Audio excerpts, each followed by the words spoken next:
สบายดีตอนเช้าก่อนสิออกกำลังกายปิ้งมันไว้กินก่อนเนาะเพราะว่าพอดีออกกำลังกายแล้วก็สิได้กินปิ้งมันเวลาปิ้งแม่แก้วสิเอาน้ำร้อนใส่น้ำเนาะเพราะว่าให้มันสุกไวมันญี่ปุ่นมันสีม่วงมันสีส้มเนาะมันสิมีวิตามินเบต้าแคโรทีนสูงสามารถเปลี่ยนเป็นวิตามินเอวิตามินซีบำรุงสายตาและต้านอนุมูลอิสระได้สูงเนาะลดความเสี่ยงเป็นมะเร็งอีกตื่มแล้วก็มีไฟเบอร์สูงช่วยขับถ่ายได้ดีเนาะ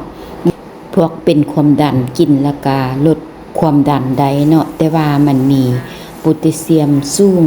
ผู้ใดเป็นโรคไตก็กินน้อยๆเนาะถ้ากินหลายมันก็สิเป็นนิ้วในท่งน้ำบีเนาะกินพอประมาณเนาะบ่แม่นสิว่ากินหมดมื้อหมดเว้นเนาะก็กินมื้อเช้ามื้อแลงมื้อละหัว2หัวเนาะประโยชน์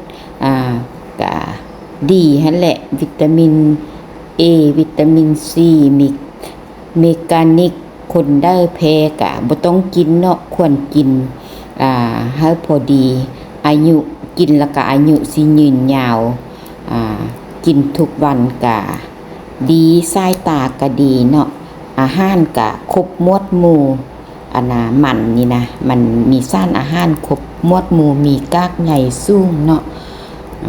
ผู้ใดอยากกินก็ซื้อมากินแล้วเด้อแม่แก้วหั่นสั่งเป็นหมื่นมาแล้วก็มาล้างเมียนเนาะล้างแล้วก็ให้มันสดิดน้ำแล้วก็เมียนไว้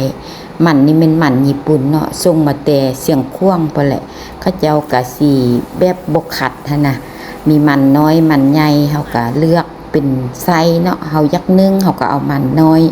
ปิ้งเฮาก็เอามันหัวใหญ่โดยซื้อไว้บ่ต้องห่วงว่ามันสิเน่าเนาะเฮาก็ปะเบยไว้ดุนเท่าได้มันแห้งบ้าน